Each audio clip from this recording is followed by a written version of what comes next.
Welcome to City on a Hill Kids Church Online. I'm Lola. And I'm Jamie. Today we're looking at the story of Elisha. But that will be after a time of worship.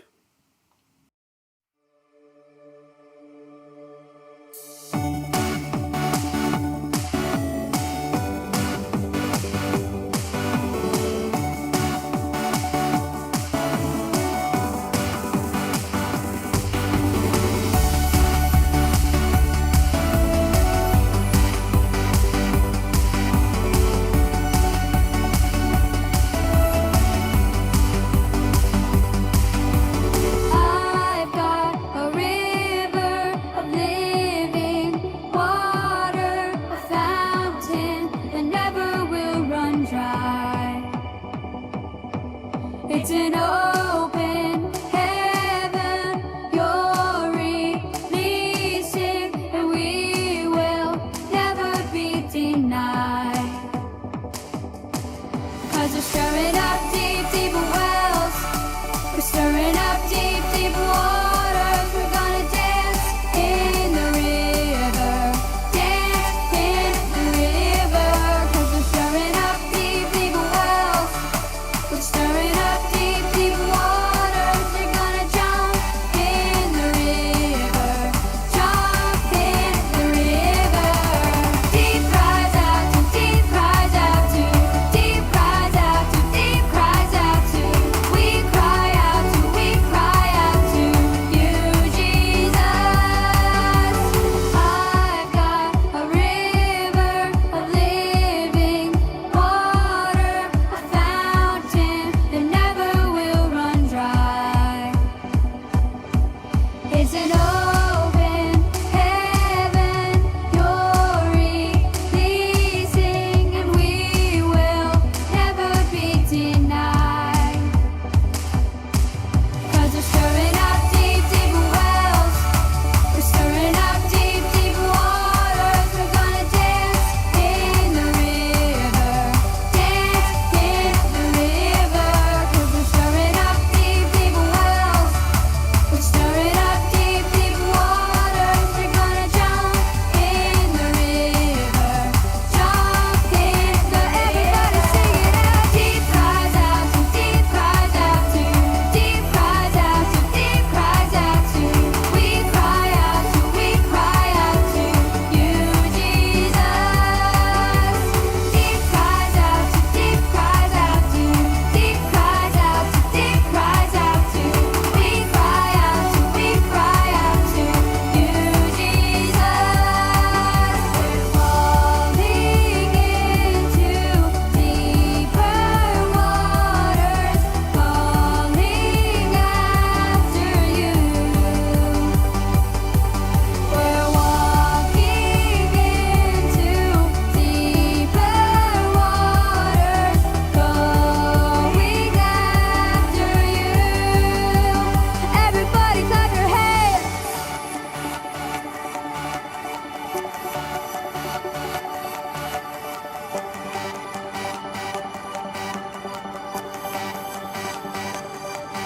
If he goes to the left, then we'll go to the left. And if he goes to the right, then we'll go to the right. We're gonna jump, jump, jump, jump in the river. Jump, jump, jump, jump. Everybody, if he goes to the left, then we'll go to the left. And if he goes to the right, then we'll go to the right. We're gonna dance, dance, dance, dance in the river.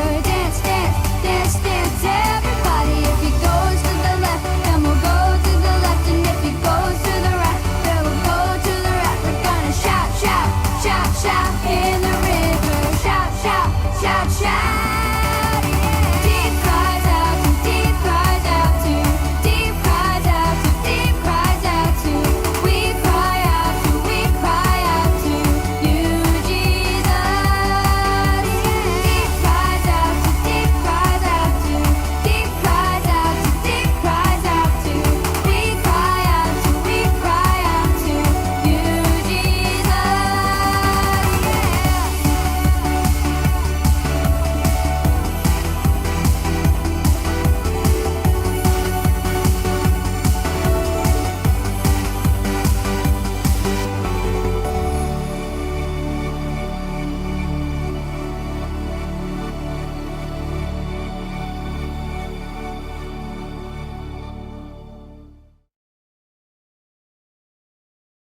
We are continuing our escape series, and today we're going to talk about a story in Elisha. Now, there was a king of Syria who was constantly at war with Israel. He would gather his advisors and make plans on war campaigns. But he found that every single time that they would go out on their campaigns, that they would fail. And he was now suspicious that there was a traitor in his camp. So he gathered his advisors together and said that there is a traitor in our camp and that person must be given up. And one of the advisors said to him, "No, king, it is not a traitor, but there is a prophet in Israel named Elisha. He knows every single thing that you say, even things that are said in your bedroom." So the king now decided that they should find out where he stays and have him captured. Elisha at that time was staying in a place called Dothan. So the king of Syria sent out a vast army to go and capture him. They went off and surrounded Dothan at night. In the morning, Elisha's servant woke up and he saw the vast army that was surrounding Dothan and Elisha's house. He was so scared. He was so worried. And he went to Elisha and said, "Oh no, what are we going to do?" And Elisha said to him, "Don't be afraid, because those that are with us are more than those that are with them." And Elisha prayed to God for his servant's eyes to be opened. And the servant's eyes were opened, and behold, what he saw was soldiers and chariots of fire on the mountains all around and around Elisha. So, as the Syrian army came towards Elisha, Elisha prayed and said to God, "Bring blindness upon these people," and they became blind. And then he went out to them and said to them, "Oh, you guys are in the wrong place. Come, follow me. Let me take you to the place that you want to go and for you to see the person that you want to see." And that's exactly what happened. Elisha led them into Samaria. Now, Samaria was the capital of Israel in those days. So he led them into Samaria and then asked God for their eyes to be open. Oh, lo and behold, their eyes were open and they saw that they were in the middle of enemy territory. And the king of Israel asked Elisha whether he should make them not to be alive anymore. And Elisha said, No. Instead, give them food, give them drink, have a banquet, and then send them home. And that's exactly what happened. And that king of Syria never bothered Israel again. You see, Elisha escaped here because he had more that were with him than they that were against him. You can read the rest of this story in 2 Kings chapter 6. And that's the end of the story. Hey everybody, how are you? I absolutely love this story. I think it might be one of my favourite accounts in the whole Bible. The way God rescues Elisha and his servant. They do that amazing escape because God has put his army to protect them. And then the way that when Elisha has his enemies captured, instead of punishing them, he shows them grace, like Jesus does for us. Elisha gives them a feast, just in the same way that Jesus, he doesn't punish us for our sins. When we turn to him, he gives us eternal life instead. What a wonderful picture of what Jesus did. But I thought, you're back at school now, I know you won't have quite so much time, so let's just do a simple drawing. And I thought it would be cool to have a drawing of a fiery horse to remind us that when God is for us, who can be against us? So I admit I had to go online to find a tutorial of how to draw a horse. I didn't know how to do it before, but I'm going to show you. And if you need some more practice, it will be easy for you to go online and have a look as well. So start with your piece of paper, and I'm going to press quite hard at this early stage so that you can see it. But you want to do this very lightly and sketchily because we're going to draw a lot of lines that will need to be rubbed out later on. Okay, so you're going to start by drawing kind of a biggish circle near the middle of your paper. This is the front of your horse's body, and then behind it and just slightly higher up, you're going to draw a smaller circle. That's the back of the horse's body. Then what we're going to do is join those two up with an oval. Then slightly diagonally up, we're going to draw a larger circle, and below that a small circle. This is the front and back of the horse's head. And again, we're going to join those two up, and then we're going to join those to the body. So from the back of the head about to the middle of that first circle we drew, and then another one coming from the front of the head just down kind of to the bottom of that first circle. Next, we're going to do some legs. So we'll do its front right leg, I suppose, first. What we're going to do is draw a circle for its knee, and then a circle for its ankle, and we're going to join those up with its body and put in a hoof underneath. And then here we are, back left. This is going to be more straight down, so a circle again for the knee and another for the ankle, and join those up with the body, put in a hoof. Then if you measure across about level with that front knee, another circle, so this I suppose is its back right knee and back right ankle. This time we're going to have a straightish line between the knee and the ankle, but between the knee and the thigh, I suppose, we're going to come in a more curvy line, so curving round to the horse's bottom like that. I'll put in a hoof. And then finally back left knee, just slightly lower, back left ankle, and again we're going to curve round. Apart from these two curvy lines, it's really just circles and lines, isn't it? Okay, so here we've got our basic horse shape. You can see we better put in some lines for its tail, and I'm going to give it some ears, a bit of a mane. Its eye comes just about at the front of that first circle you drew, and then we need to put in its nostril and its mouth. So here we have our basic horse shape, and the next thing that we're going to do is we're going to go all the way around the outside. Now you could just do this in harder pencil, but because I've already done mine in hard pencil, I'm going to do that in pen. And we're just kind of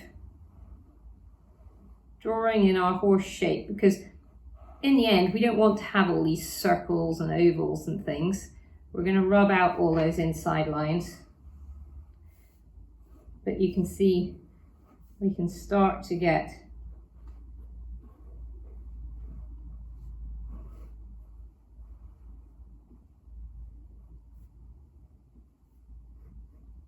our horse. Okay, because I'm doing this upside down, I hope it's coming out okay. It looks a bit different when you do it upside down. So here we have our horse, and what you want to do then is rub out all of those inside lines that you drew in quite gently. Mine might not rub out very well because I drew them in quite hard. So once you've got your horse, the next thing we're going to do is colour it in. So I've got one here, and because this is going to be a fiery horse, I've coloured it in yellow completely as a kind of a base colour. And now what we're going to do is we're going to do some shading before we then add flames over the top. So what you want to do is take a darker colour, so because it's fiery, I'm using orange, and we'll just shade in a bit anywhere that we think there might be some shadow. Okay, so we're going to come down the back of the legs, under the tummy, just to help our horse feel a little bit more 3D and alive. And then we can start to maybe even use a darker colour, so red, just to add in some deeper shadows, just kind of underneath and round the backs.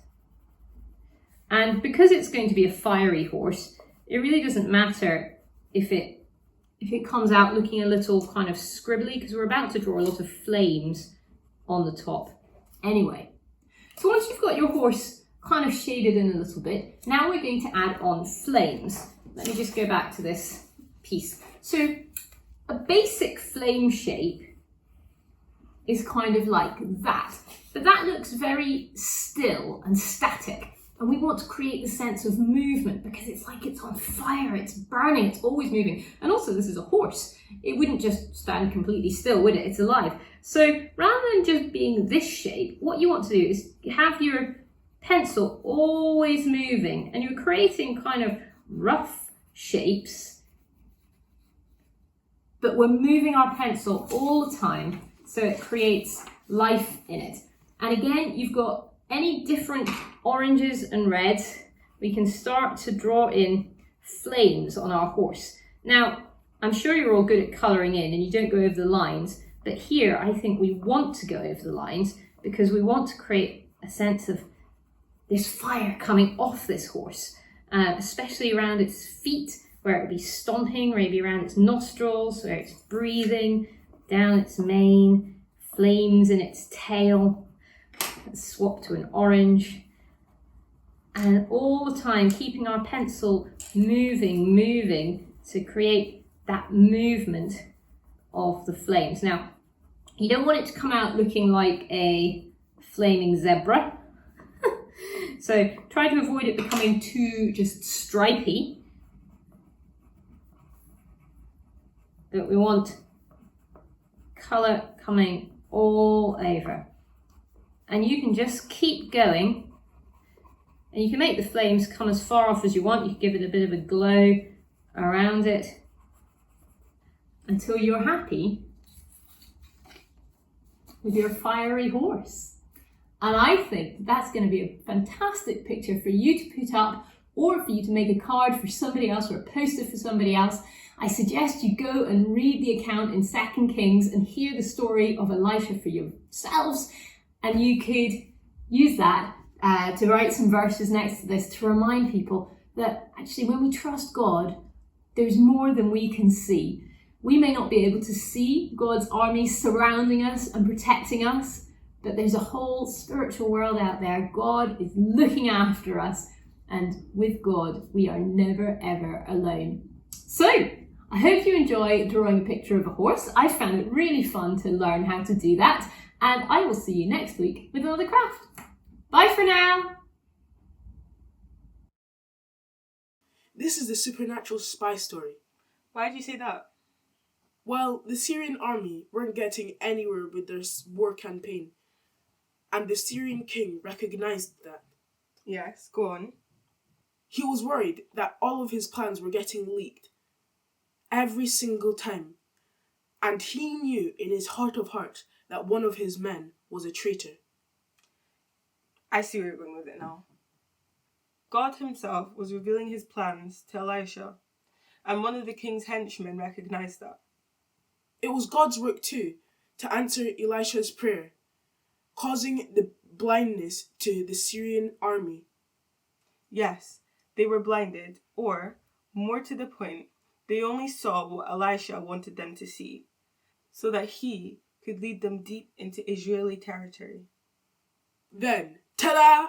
They got their sight back, and they saw that they were deep in the enemy's territory. They must have been shaking in their boots, but then shocked to see that they were being fed and given drinks. They essentially had a party, and then were sent back home. That's quite an escape for Elisha. That's right. I can see one more escape in this story. Can you guys find it? That's it for this week. Till next time. Bye.